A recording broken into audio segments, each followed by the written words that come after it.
1000 साल लगे उस मौत को आदम के अंदर आने में, मतलब पाप पनपता नहीं था इतनी जल्दी, लेकिन वो पाप जो है धीरे धीरे धीरे उसके अंदर आया। इसी तरह परमेश्वर का स्वभाव भी एक व्यक्ति के अंदर जैसे जैसे वो प्रभु के वचन को सुनता है, परमेश्वर के विचारों को सुनता है, प्रभु के वचन को मानता है, अब उसके अंदर वो शैतान का स्वभाव जाता रहता है और मसीह का स्वभाव में वो व्यक्ति बढ़ता जाता है। हालेलुया। तो परमेश्वर क्या करता है, हमारे विषय में धीरज रखता है।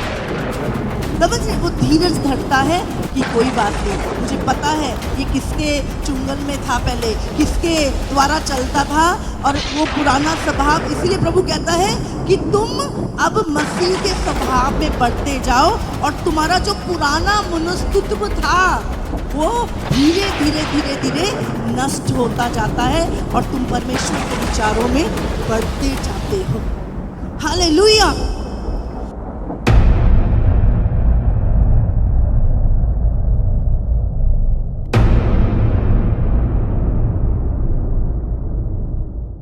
जब परमेश्वर ने आदम को बनाया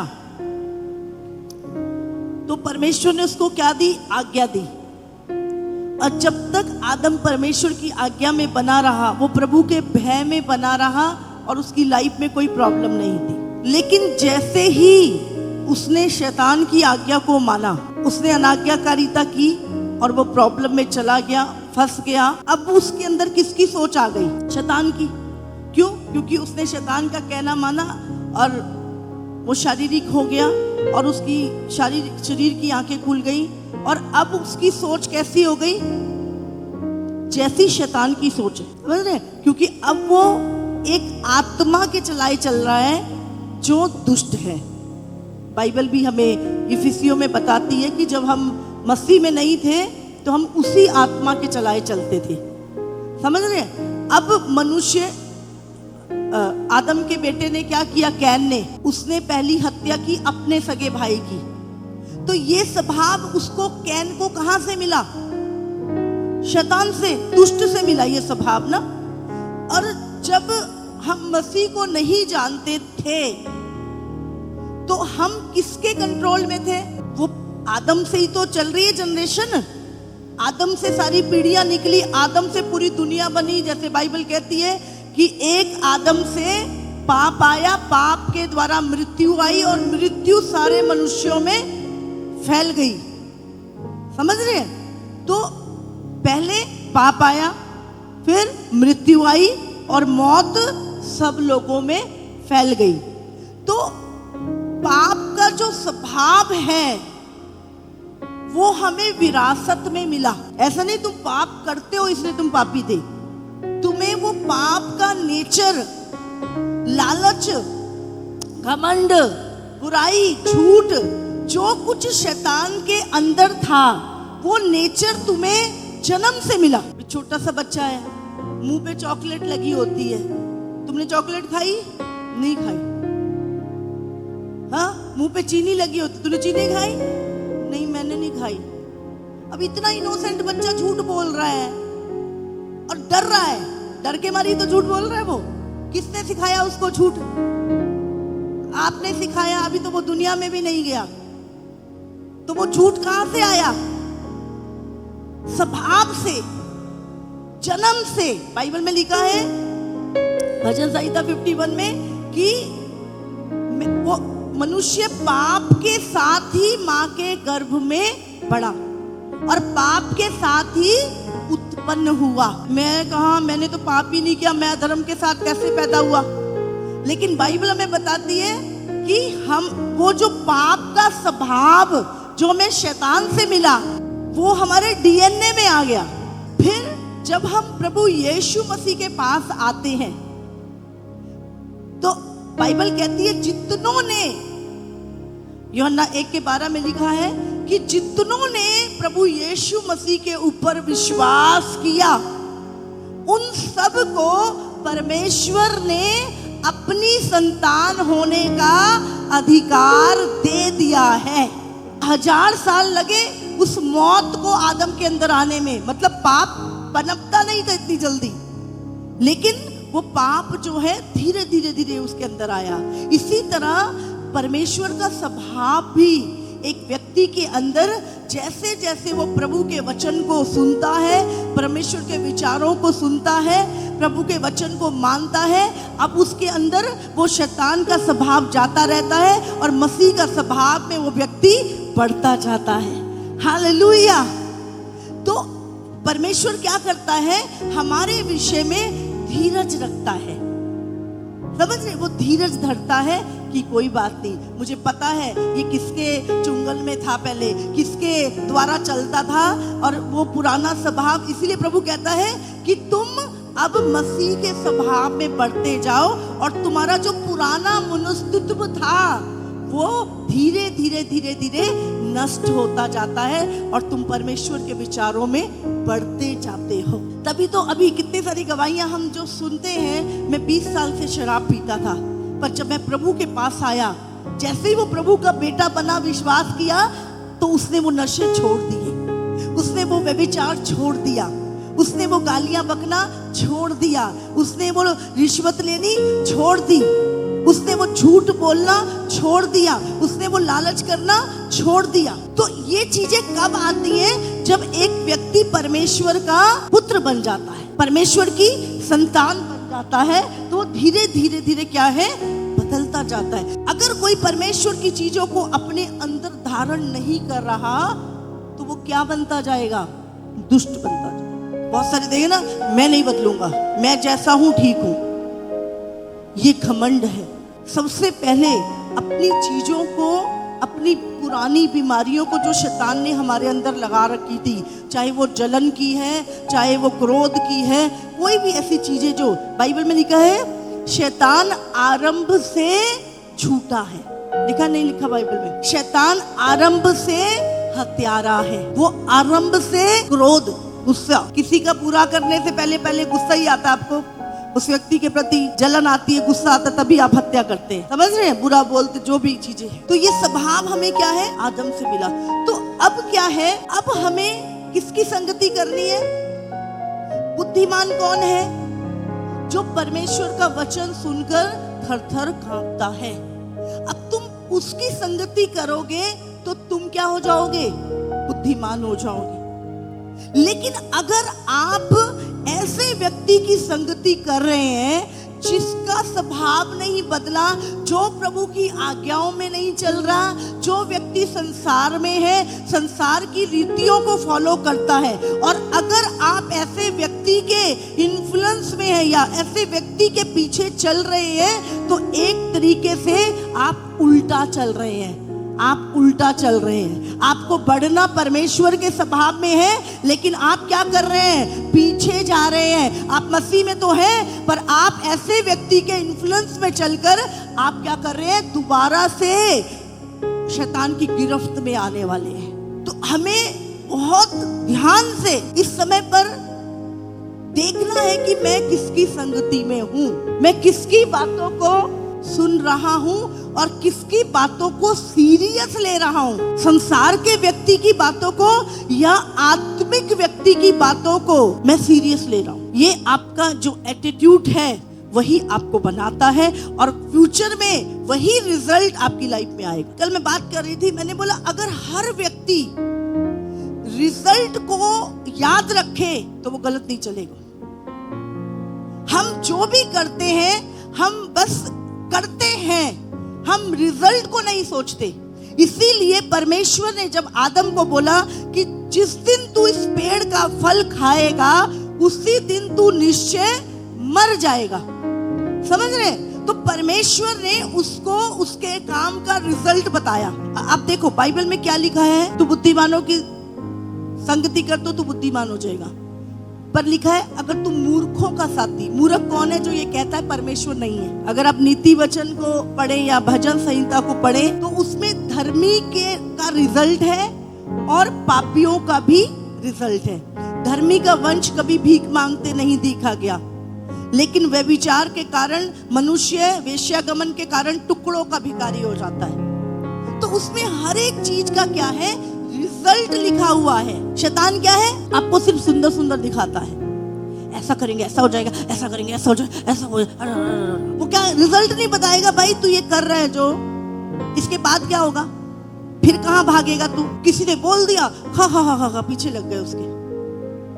बैठो, एक समझदार व्यक्ति सोच विचार करता है, पहले वो गहराई से सोचता है, वो उस बात का रिजल्ट देखता है। तो अगर आप अब परमेश्वर के पास आ चुके हैं, अब आपको किसके नेचर में बढ़ना है, और परमेश्वर का नेचर कहाँ है, प्रभु का विचार कहाँ है, ये प्रभु के विचार है, ये प्रभु का नेचर है। तो हमें प्रभु के नेचर में, प्रभु के विचारों में क्या करना है, बढ़ना है।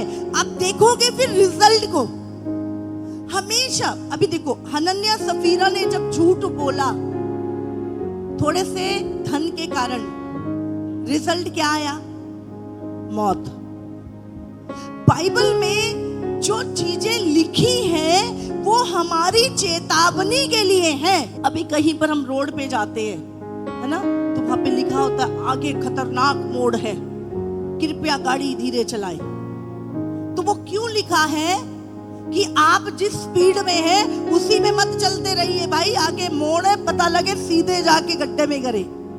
तो आप अपनी गाड़ी को स्लो कर ले, इसीलिए वहां पे लिखा हुआ है कि आगे खतरनाक मोड़ है, अपनी स्पीड धीरे करो और आराम से तुम्हारा बचाव हो जाए। लेकिन आप बोलो मैं तो 50 साल से ड्राइवर हूं, मुझे कोई फर्क नहीं पड़ता, तो बड़े बड़े ड्राइवरों के ट्रक भी गिरे पड़े होते हैं। इंस्ट्रक्शन को ना मानना आपको हमेशा खतरे में डालेगा। इसी तरह प्रभु की आज्ञाओं को ना मानना आपको खतरे में डालेगा, मौत के मुंह में डालेगा, आपको नष्ट करेगा शैतान, अगर आप इंस्ट्रक्शन को फॉलो नहीं कर रहे। ये क्या है, वो तो सरकार, वो भी आपकी जान बचाने के लिए लिखी है चीज, लेकिन यहाँ पर क्या है, यहाँ पे तो अनंत काल का जीवन बचाने के लिए आज्ञाएं लिखी है, या तो अनंत काल के जीवन को बचाने के लिए वो आज्ञाएं लिखी गई। बट हम इतनी आराम से हो, कुछ नहीं होता। तो अब क्या है, अब किसी को देख के तू तो चर्च जाता है, ऐसा क्यों करता है फिर। अभी वो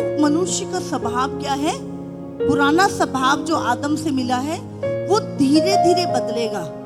पर कैसे बदलेगा, जब वो रोज इस जीवन रूपी जो वचन है इस जल से नहाएगा। रोज नहाएगा तो वो जो पुरानी मैल है ना वो सारी उतर जाएगी। अभी कितनी भी मैल क्यों ना हो, बंदा सोचो नहाया ही नहीं है 5 साल से, तो भी अगर उसके ऊपर रोज पानी गिरे, रोज साबुन से घिसा जाए, तो एक दिन उसको अपनी ओरिजिनल स्किन में आ जाएगा, वो सारी मैल धीरे धीरे उतर जाएगी। ऐसे ही हमारे ऊपर भी वो पुराना स्वभाव, पुराना नेचर, पुरानी आदतें चढ़ी हुई है, इतनी चढ़ी हुई है कि एक बार से नहीं उतरने वाली। लेकिन इसीलिए प्रभु ने जो हमें एक जूफा दे रखा है, हाँ, हमें पवित्र आत्मा दिया है। एक व्यक्ति, पवित्र आत्मा एक व्यक्ति है जो तुम में रहता है, और वो प्रतिदिन क्या करता है, हाँ, तुम्हारे अंदर से जूफा से रगड़ता है, तुम्हें वचन से रगड़ता है। अगर तुम उसको अलाउ करते हो, तो अगर तुम चाहते हो कि तुम साफ हो जाओ, तो वो तुम्हें साफ करता है। अभी देखो, आप चर्च में आए हो, 100 किलोमीटर से भी आए होगे, 200 किलोमीटर से भी, 50 किलोमीटर से भी, कहाँ से आप आए हो। आप इसीलिए तो आए हो कि प्रभु का वचन मुझे धोए आज। जब हम आए हैं तो अब हम ध्यान से क्या कर रहे हैं, वचन सुन रहे हैं। किसका वचन, मेरा परमेश्वर का वचन सुन रहे हैं। मैं केवल माउथ पीस हूं, समझ रहे हैं, लेकिन वचन किसका है, मैसेज किसका है, बात कौन कर रहा है आपसे, परमेश्वर कर रहा है। तो मेरा मैसेज नहीं है, ये मेरा मैसेज नहीं है, ये मेरा सरमन नहीं है, ये प्रभु का सरमन है, ये प्रभु का मैसेज है। मैं केवल इस मुंह से दे रही हूं। तो मैसेज खुदा का है जो वो अपने दासों के द्वारा देता है। पर याद रखो, हमेशा मत बोलो मैं, तू कुछ नहीं। अगर तू करेगा तो लोग बदलेंगे नहीं, लेकिन अगर वो बोलेगा तो बदलेंगे। इफिसियों 2:1 से, उसने तुम्हें भी जिलाया जो अपने अपराधों और पापों के कारण मरे हुए थे। आदम की मरी तो हम सब की मरी पैदा हुई, समझ रहे हैं। पर यीशु मसीह ने तुम्हें भी जिलाया जो अपने पापों और अपराधों के कारण मरे हुए थे। हाँ, जिसमें तुम पहले इस संसार की रीति पर और आकाश के अधिकार के हाकिम अर्थात उस आत्मा के अनुसार चलते थे जो अब भी आज्ञा ना मानने वालों में कार्य करता है। प्रभु की आज्ञा कौन नहीं मानता? शैतान। प्रभु का विरोधी कौन है? शैतान। प्रभु के वचन के विद्रोह में कौन चला? शैतान। तो आप और मैं किसके अंडर में थे उस टाइम? शैतान के, है ना? तो हम उसके अनुसार चलते थे। लेकिन यहाँ पे एक वचन है, अभी भी, जो अब भी वो आत्मा जो है उसका कंट्रोल, शैतान का कंट्रोल अब भी। आप चर्च में हो सकते हैं, आप 10 साल से मसीह हो सकते हैं, पर अब भी जो आज्ञा नहीं मानता, लिखा है जो अब भी आज्ञा ना मानने वालों में कार्य करता है। अगर आप आज मसीह हैं और प्रभु की आज्ञा को नहीं मानते तो शैतान आपके जीवन में काम कर सकता है।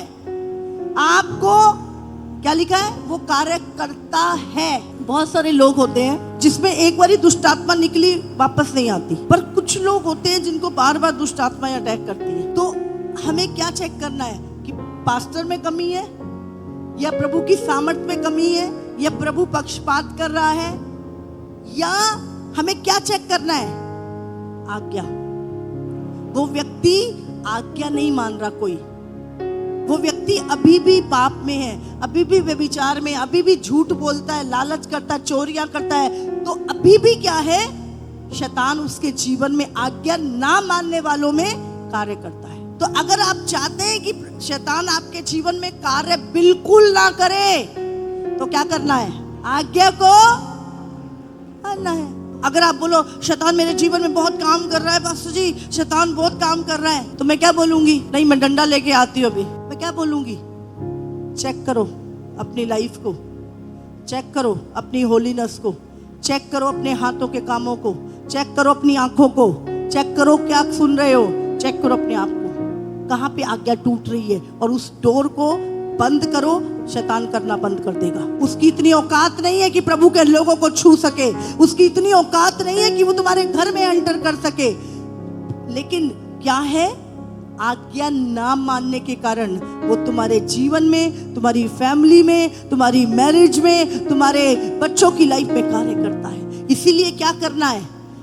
पुराने नियम में लिखा है कि तू परमेश्वर की आज्ञाओं को माना कर। उठते बैठते चलते हर समय अपने बच्चों को प्रभु की आज्ञाएं सिखा। आप कुछ भी करते हो फायदे के लिए करते हो कि भाई ये हमें फायदा हो जाए। एक व्यक्ति 15 साल पढ़ा और उसको ये नहीं पता कि मैंने क्या सीखा, बस क्या आ गया? एक डिग्री आ गई जो किसी काम की नहीं है, बस एक बोलने के लिए आ गया कि मैं ग्रेजुएट हूं, पर सीखा कख नहीं हैगा। समझ रहे हैं? ये हो रहे आज डिग्रीधारी हो रहे लोग। तुम क्या कर रहे हो? मैं बीकॉम कर रहा हूँ। तू क्या कर रहा है? मैं ये कर रहा हूँ। भले काम ना आए पूरी जिंदगी वो चीज, बस उसमें दिमाग लगा रखा है, पढ़ ले पढ़ ले पढ़ ले।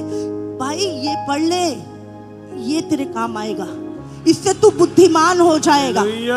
वो काम आए या ना आए, पर ये काम आएगा, क्योंकि इसके द्वारा, इस परमेश्वर के द्वारा तेरे शरीर की रचना हुई, तेरे अंग बनाए गए, तुझे बुद्धि दी गई, तेरी नसें बनाई गई इस परमेश्वर के द्वारा। उसको पता है, इस परमेश्वर ने पूरी पृथ्वी जब बनाई तो उस पृथ्वी में सोना, हाँ, चांदी, हीरे, यूरेनियम, खनिज पदार्थ, कोयला, वो सब चीजें उस परमेश्वर ने उस पृथ्वी के अंदर डाली। वो कहता है सोना मेरा है और चांदी भी मेरी है, मेरे एक हाथ में धन और दूसरे में महिमा रहती है। तो वो क्या नहीं दे सकता तुम्हें? जितना दुनिया में इतना एफर्ट लगाते हो, अगर इतना एफर्ट केवल यीशु मसीह में लगा दो तो वहां तो 15 साल, यहाँ पे 3 साल में ही प्रभु रिजल्ट दे देता है। लेकिन हम अभी भी किसकी रीति पे चल रहे हैं? बोलो, मनुष्य की रीति पर, क्योंकि हम उनको देखते हैं जो संसार की रीति पे चल रहे हैं। अब जितने भी बड़े बड़े साइंटिस्ट हैं, अगर आप उनके विषय में पढ़ो तो उनके वो कैसे चीजों की खोज करते थे, जिससे बोला धरती गोल है ना। तो वो बैठा था, एक पेड़ से एक सेब गिरा है ना, उसको देख रहा है, उसके अंदर कुछ विचार आया, उसने उस चीज के ऊपर रिसर्च करी। अब ये विचार कहाँ से आते हैं? विचार कहाँ से आते हैं? आप देखो, आप कुछ भी मत करो, अपने आप को एक बंद कमरे में बंद कर लो, फिर भी विचार आ रहे हैं। कहाँ से आ रहे हैं? वो बताता है कि मैं कुछ भी करता था पर मैं उसे पूरा नहीं कर पाता था। तो रात को 3 बजे मैं सोते सोते मुझे कोई विचार आता था एकदम से, और मैं उठता था और जो मेरा काम होता था मैं उसको वो कर देता था और वो सक्सेसफुल हो जाता था। तो ये विचार जो आज मनुष्य का सोचना ही खत्म हो गया। पूछो कैसे? देखो, अभी मैं आपको कुछ बोल रही हूँ, आप क्या कर रहे हो? सुन रहे हो, और सुन के आपके दिमाग में क्या चल रहा है? इमेजिनेशन, क्रिएटिविटी, दिमाग आप वही सोच रहे हो जो मैं बोल रही हूँ, समझ रहे हैं? तो आपका दिमाग क्या काम कर रहा है इस समय पर? जब आप फोन देखते हो, दिमाग काम करता है? नहीं करता। आप वो देख रहे हो जो किसी ने क्रिएट करके उसमें डाल दिया, आप देख रहे हो, लेकिन आपका माइंड नहीं चल रहा। माइंड जब आप सोच विचार करते हो, अकेले बैठते हो, वचन पढ़ते हो, आप आंखें बंद करो, आपका विचार आपके अंदर सही से विचार, आप प्रार्थना में बैठो, आपको बिल्कुल राइट अगुवाई मिलती है। वहां पर आपसे प्रभु बात करता और आप लिखते हो। आप जानते हैं जितने काम है मुझे प्रभु प्रार्थना में देता है। वैसे मैं कहूंगी तो मुझे कुछ सूझता नहीं है, लेकिन जैसे ही मैं प्रार्थना में बैठती हूँ, दर दर दर दर दर मेरी पेन ऐसे चलता है जैसे कोई चला रहा है। धन्यवाद, मुझे पता है विचार वो दे, उसको पता है कि काम कैसे करना है, क्योंकि उसने हमें बनाया है। बाहर के देशों में थोड़ा चीजें डिफरेंट है। वहां पे शुरू के 3 साल में ही बच्चों को देख लेते हैं कि बच्चा का दिमाग किस तरह का है। हर एक का दिमाग एक सा नहीं है, समझे? हर एक के मतलब एक अलग क्रिएटिविटी होती है दिमाग में। तो वो क्या करते हैं, अच्छा ये बच्चा ये ऐसा है, इसको इस फील्ड में डाल दो, ये बड़ा होकर इस फील्ड में अच्छा करेगा, ये बच्चा इस फील्ड का, इसको इसमें डाल। तो वो क्या करते हैं, उसको ऑब्जर्व करते हैं। पर यहाँ पर तो सबको चलने दो एक ही उसमें, हाँ, भले काम आए ना आए चीज। तो आप समय किसका है? आपका। टाइम आपका है। साल आपके खराब हो रहे हैं तो सोचेगा कौन? कौन सोचेगा? हाँ, आपका समय खराब ना हो ये बात कौन सोचेगा? आप खुद ही तो सोचोगे। अब आप मुझे बताओ कैसे? मुझे भाई वो क्या बताएगा तुझे? तू सोच, तेरे पास प्रभु का वचन है कि तुझे कैसे चीजों को करना है। इसीलिए आपको संगति का बहुत ध्यान देना है कि आप संगति किसके साथ करते हैं। अगर आप एक अन्य जाति के साथ या अन्य जातियों की सुनकर चीजों को कर रहे हैं तो आप रॉन्ग प्लेस में पहुंचेंगे, याद रखिए। लेकिन अगर आप एक परमेश्वर के वचन पे चलने वाले व्यक्ति के साथ संगति कर रहे हैं और उसकी सुन रहे हैं, आप सही, आपका रिजल्ट सही होगा। और आप जानते हैं ये जो जल्दबाजी के काम होते हैं ये शैतान की ओर से होते हैं। 70% सेल लगी हुई है, ले लो ले लो ले लो ले लो, फिर चली जाएगी। हाँ, जेब में पैसे नहीं है, वो दूध वाले को देने हैं, वो उसको देने हैं, चक्के सारे खर्च कर दिए। क्यों? 70% की सेल लगी। समझ रहे हैं? और बाद में वो तुम्हारा दिमाग खा रहा है। तो क्या करेंगे ऐसे कपड़े का और ऐसी चीज का जो तुम्हारे गले की फांस बन जाए। पर क्या है ये संसार की रीतियां हैं। तो ये जो लालच देना, अपना शैतान को भी आपका माइंड पता चल गया, उसको पता है ये फंसेगा कैसे। इसका इंटरेस्ट, जब आप फोन देखते हो ना, आप जानते हैं शैतान को पूरी दुनिया में जो फोन चलाते हैं उनका माइंड पता चल गया। इस बंदे का इंटरेस्ट इसमें है, वही चीजें आपको दिखाएगा। इसका कपड़ों में है तो सारा दिन कपड़े ही आएंगे फोन पे, इसका खाने में है तो सारा दिन खाने आएंगे आप फोन पे आपके। उसको आप क्या देखते हो ये आप ही तो डिसाइड करते हो। तो आपका नेचर, आपका स्वभाव, आपके विचार जब आप टाइप करते हो या आप बात करते हो या आप करते हो तो उससे शैतान को पता चल जाता है ये इतने % पेटू वाले हैं, इतने % कपड़ों वाले हैं और इतने परसेंट व्यभिचार वाले हैं और इतने परसेंट उनका माइंड शैतान के। अब वो एक बड़ा कंप्यूटर है जिसका नाम है द बीस्ट। अब वो आप कैसे स्वभाव के, अब वो उससे देख लिया। अरे, और एक व्यक्ति जो केवल सच्चाई को ही देखता है, वचन को देखता है, अब उसको पता चल गया आत्मिक दुनिया में कितने हैं। अब व्यभिचार वाले को गिराना उसके लिए कितनी बड़ी बात है, 1 मिनट का काम। लालच वाले को 1 मिनट का काम, ये कपड़े वाले को, इसको भी गिरा देगा। अब उसके लिए खतरा कौन से लोग हैं जो फोन पे कुछ भी गलत टाइप नहीं करते हैं, केवल और केवल प्रभु की चीजें देख रहे हैं। अब ऐसे वाले लोग कितने परसेंट हैं दुनिया में, वो डेविल को पता है कि जिन्होंने अपने फोन में कभी कोई गंदी चीज नहीं देखी या सर्च नहीं करते, ये केवल प्रभु के गीत, जो भी चीजें आपका जैसा आपका माइंड होता है ना, तो उसको पता है।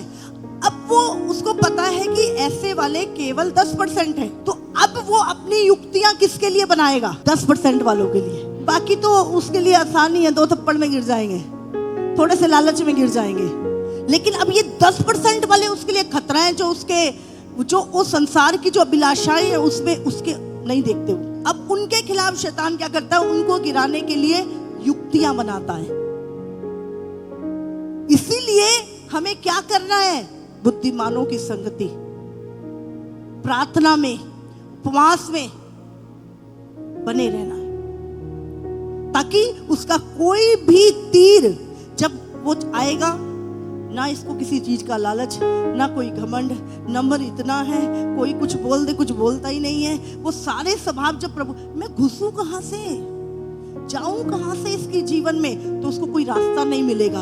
और फिर यही लोग उसकी बाट लगाएंगे, यही लोग उसके एजेंडे को एक्सपोज करेंगे, यही लोग उसके लिए खतरा बन जाएंगे। देखो, शैतान सर्वज्ञानी नहीं है, परमेश्वर सर्वज्ञानी है। प्रभु आपके अंदर के विचार को जानता है, पर शैतान नहीं जानता।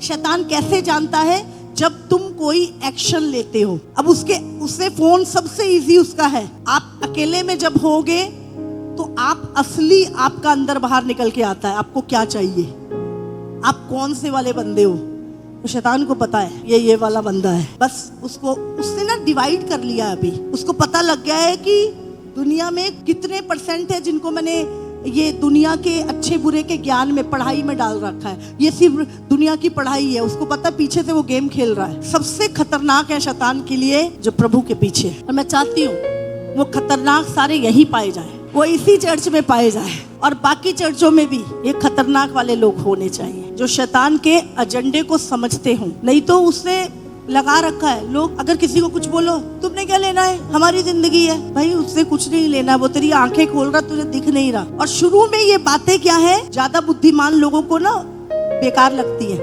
पर धीरे धीरे जब रिजल्ट आता है ना, तब वो समझ में आती है क्या बोल रहे थे।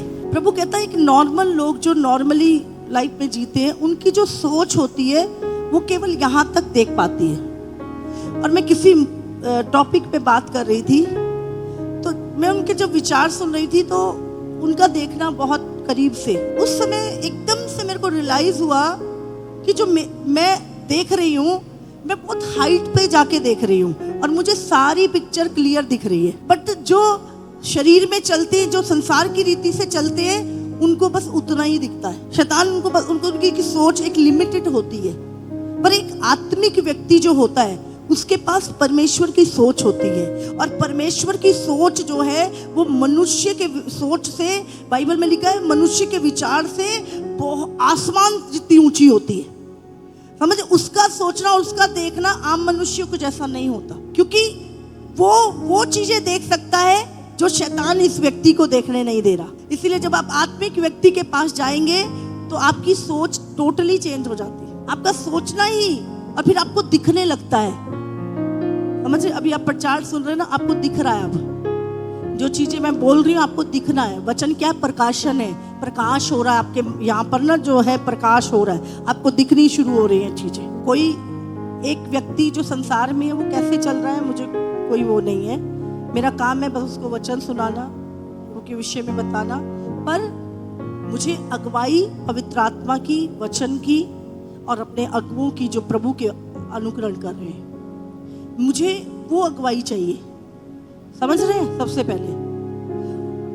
और ध्यान रखें, वो निस्वार्थ होनी चाहिए। बहुत से लोग अपने फायदे के लिए गलत अगुवाई कर देते हैं आपकी, तो पवित्र आत्मा आपको बताता है खैर चीजें, बंदा देखता अच्छा इसका ये हो जाएगा तो मुझे फायदा हो जाएगा।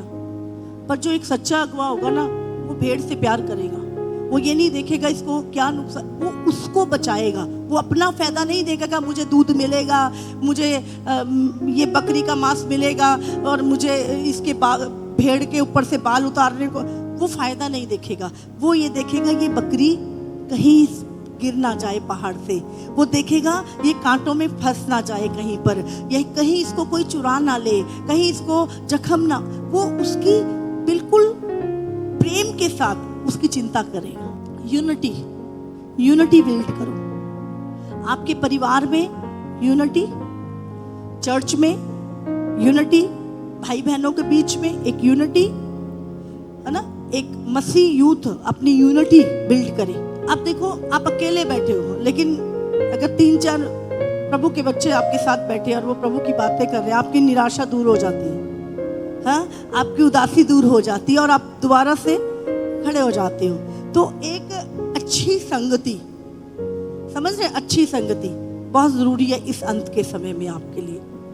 और परिवारों में यूनिटी, आपके पति के मन में आपके प्रति विश्वास हो कि मेरी पत्नी सही है, पति के मन में विश्वास हो पत्नी के मन में कि मेरा पति सही है। ये विश्वास बनाना अपने परिवारों में बहुत जरूरी है। आपको नहीं पता आपकी पत्नी क्या कर रही है, पति को नहीं पता पति क्या कर रहा है ना, तो और 24 घंटे ये चिंताएं दिमाग में चलती रहती हैं, टेंशनें चलती रहती हैं। फिर आपका बच्चा कहाँ है, क्या कर रहा है ना, आज किसी को कुछ पता ही नहीं है। बहुत कम परिवार हैं जिनको जो अपनी सब चीजों का ध्यान रखते हैं। अब बहन को नहीं पता घर में राशन है कि नहीं है, भाई को नहीं पता कैसे क्या करना है, बच्चों को कैसे संभालना है, कैसे प्रभु की शिक्षा देनी है, कैसे प्रार्थना में बढ़ाना है ना। बस हम आज ना हर व्यक्ति अपनी जिम्मेवारियों से बच रहा है, मुझे ना करना पड़े, मुझे ना करना पड़े, बस मुझे क्या करना है अपने आप करो।